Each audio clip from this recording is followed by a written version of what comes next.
Surprise, just sold the lake house to Amanda's dad for $500,000. Don't worry about the paperwork, I signed for both of us. You never cared about that place anyway. I stared at the message from Michael, my coffee sitting untouched on the desk as I tried to process what he'd done. He'd attached a photo, him grinning in front of my lake house, his arm around a young blonde woman who looked barely 25. My name is Olivia Parker. I'm 38 years old, and today I found out that my husband of 15 years not only has a much younger girlfriend, but also tried to sell my family's lake house to her father. That house had been in my family for 3 generations. My grandfather built it in 1962, and I spent every summer there growing up. When my parents died 5 years ago, they left it to me, only me. I took a sip of coffee. Strangely, I felt calm. A couple months ago, this would have wrecked me. But that was before I found lipstick-stained receipts in Michael's coat. Before I noticed money missing from our joint account. Before I hired a private investigator who confirmed everything I feared. Another text came in. Amanda's dad already sent the money. We're thinking of remodeling, maybe adding a pool. Time to bring some youth to the place. I couldn't help but smile a little. Michael was always full of himself. But this? Trying to sell property that wasn't his, that was a new level. Then a message from a number I didn't know. Hi Olivia, it's Amanda. Just wanted to thank you for being so cool about the house. Daddy's super excited to make it our new vacation spot. Michael says you never use it anyway. I saved her number and didn't reply. Instead, I called Thomas Morgan, our family lawyer. Olivia, he answered right away. I was just about to call. I got some odd documents about the lake house. Let me guess, I said, leaning back. A forged signature trying to transfer ownership. Exactly, and not a very good one either. Your husband's no expert in faking signatures. I heard papers rustling on his end. The interesting part, he added, is that Amanda's dad already wired $500,000 into Michael's personal account. $500,000? I asked, already knowing the number. Yes, and since Michael had no right to sell the house and this clearly counts as fraud. He trailed off. What can we do? Well, Thomas said with a hint of amusement, we can tell Amanda's dad right now and start legal action against Michael. Or, I asked. We could wait until they submit the transfer paperwork to the county and let them figure out they've been scammed. Sometimes people learn best when reality hits. I thought of Michael's smug texts, Amanda's clueless message, and all the nights I'd wondered why he'd been so distant. Let's wait, I said. How long do we have? With that amount of money, they'll likely file in the next few days. I looked at a photo on my desk, Michael and I last summer at the lake house. He was smiling, but now it looked fake. Was he already planning this then? Keep me updated, I told Thomas. Thanks. After hanging up, I finally replied to Michael. Congrats on the sale. Hope everything turns out just the way you deserve. He texted right back. Glad you're finally being reasonable. I'll send someone to pack your stuff. I looked around my office at everything I'd built for myself while Michael plotted behind my back. The lake house wasn't just a place, it was history, family, love. And the fact he thought he could just sell it like it meant nothing said everything about who he really was. Another text buzzed in. Michael says we should throw a housewarming party after the reno. You're totally welcome to come if you want. I put the phone down without replying. Let them have their party. Let them plan. The real surprise was coming, and this time, I'd be the one watching it unfold. I stood and walked to the window, looking out at the city. I'd had this office view for 10 years, ever since I started my own practice. Michael once called it a waste of money, said my clients didn't care about the view. But I cared, just like I cared about the lake house, about family, about respect. My phone lit up with a message from Thomas. They just submitted the paperwork to the county. Should take about 48 hours. I smiled as the sunset painted the sky in warm colors. In 2 days, Michael would realize what he'd really done. And I'd be right here, watching everything fall apart. For him. Because sometimes, the best revenge is just letting people deal with the mess they made. 2 days passed at an agonizingly slow pace. I kept my phone close, waiting for the inevitable explosion that would come when Michael discovered his mistake. Each hour brought new messages from him and Amanda, filled with renovation plans and thinly veiled jabs about updating the old place. The call came at 3:47 p.m. What the hell is this? Michael's voice crackled through my speaker. All pretense of civility gone. The county just rejected the transfer. They're saying I had no right to sell the property. I settled into my office chair, enjoying the panic in his voice. Oh, that's strange. Did they say why? Don't play dumb, Olivia. They said the house is solely in your name. That's impossible. We're married. Everything is joint property. I could hear Amanda in the background, her voice high and worried, asking what was wrong. Not everything, Michael. The lake house was inherited from my parents. It was never in your name. You knew, he accused.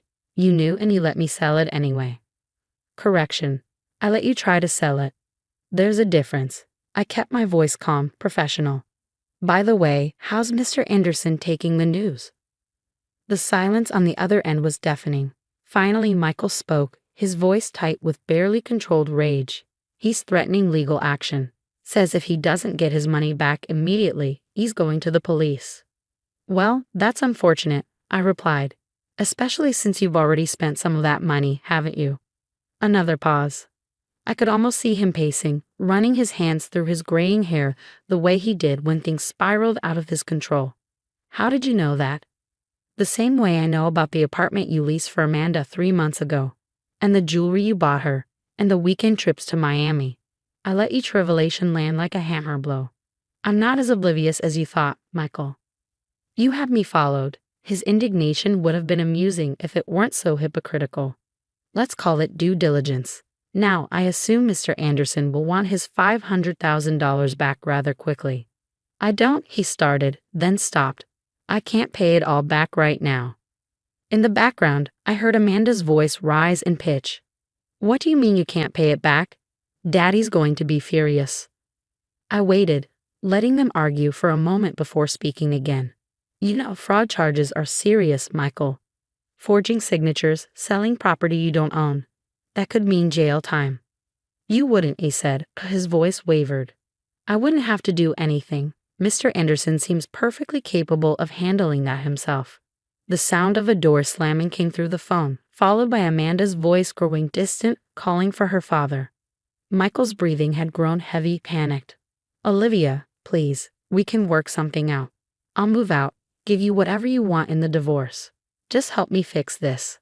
I thought about all the times I caught him in small lies over the years, how he'd always managed to talk his way out of them. Not this time. You know what's interesting? I said, keeping my tone conversational. When you were so busy planning your new life, you forgot to check whose name was on the deed. Just like you forgot to check whose name was on the investment account you used for Amanda's apartment. What are you talking about? The account you emptied last month? It was in my name too. Every withdrawal, every transfer, it's all documented. Mr. Anderson might be interested in seeing those records. You're bluffing, he said, but I could hear the fear creeping into his voice. Am I? Check your email. I just sent you copies of everything. Bank statements, transfer records, even some interesting text messages between you and Amanda from 6 months ago. I'm sure her father would find those enlightening.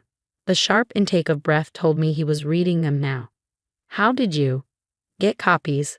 Let's just say I learned from your mistakes, Michael. I learned to document everything. The sound of another door opening came through the phone, followed by a man's angry voice. Mr. Anderson, I assumed. Michael's next words came in a rush. I have to go. We're not done talking about this. Actually, I said, I think we are. Good luck with Mr. Anderson. I hear he has an excellent lawyer. I hung up and leaned back in my chair, feeling lighter than I had in months. Through my office window, I could see storm clouds gathering on the horizon, appropriate weather for the storm Michael had just walked into. My phone buzzed with a text from Thomas. Mr. Anderson's lawyer just called. They're pursuing criminal charges unless full restitution is made immediately. I smiled, typing back, keep me updated. I have a feeling things are about to get very interesting.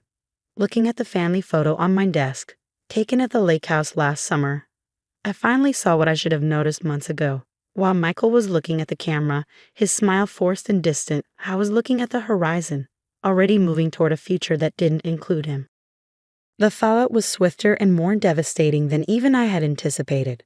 By evening, Mr. Anderson had marched into the police station, files in hand, ready to press charges. Michael's desperate calls kept coming, each one more panicked than the last. "Please, Olivia," he begged during his sixth call. "Anderson's serious about pressing charges. I could go to jail." I sat on the lake house dock, my feet dangling over the water, watching the sunset paint the lake in shades of gold. "That's generally what happens when you commit fraud, Michael." "I'll do anything," he said. "I'll give you full ownership of everything in the divorce. Just help me fix this." I couldn't help but laugh. "Full ownership? Of what exactly?" "The house you tried to sell is already mine. The investment account you drained was in my name. What exactly are you offering?" His silence spoke volumes. "That's what I thought," I continued. "By the way, Amanda stopped by earlier." "What?" The panic in his voice rose. "Why?" "To apologize, actually. Seems her father showed her all the evidence, including those texts where you promised to leave me 6 months ago. She was quite shocked to learn you'd been lying to her too." The truth had hit Amanda hard.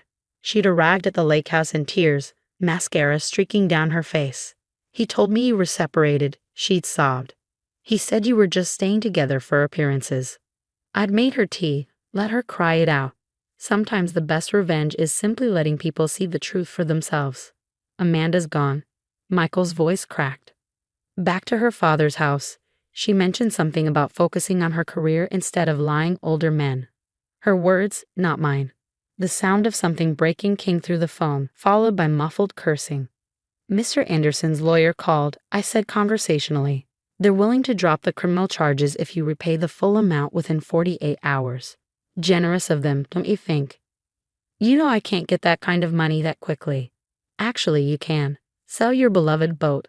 Liquidate your retirement account. Sell those ridiculous collector cars you bought last year. It might be just enough." Another crash, followed by heavy breathing. "You're enjoying this, aren't you?" "No, Michael, I'm not enjoying it. I'm just finally seeing you clearly."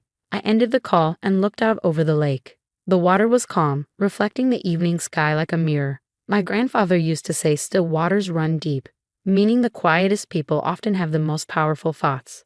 He would have appreciated how this played out.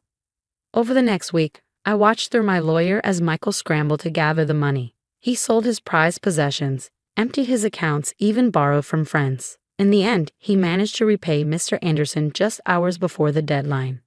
The divorce proceedings were remarkably straightforward. Michael, humbled and exhausted, didn't contest anything. He signed the papers without argument, giving me everything I asked for, not that there was much left to give. The last time I saw him was at the courthouse. He looked older, defeated, his designer clothes replaced by off-the-rack basics. "I never meant for it to go this far," he said quietly. "You never meant to get caught." I corrected him. "There's a difference." He nodded, shoulders slumping. "The lake house, it really was beautiful. I should have appreciated it more." "You should have appreciated a lot of things more, Michael." As he turned to leave, he paused. "What will you do now?" I smiled, thinking of the renovation plans I'd already drawn up for the lake house. Not to modernize it, but to restore it to its original glory, the way my grandfather had built it. "I'm going to keep building the life I deserve," I said. "And this time, I'm doing it my way." The following weekend, I hosted a family reunion at the lake house. Cousins, aunts, uncles, all the people Michael had gradually pushed away over the years. We shared stories about my grandfather building the place, about summers spent swimming and fishing, about the legacy that had almost been lost.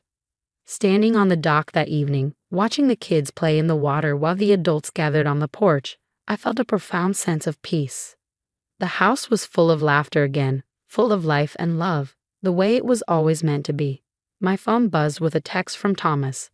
"Final divorce papers are filed. It's officially over."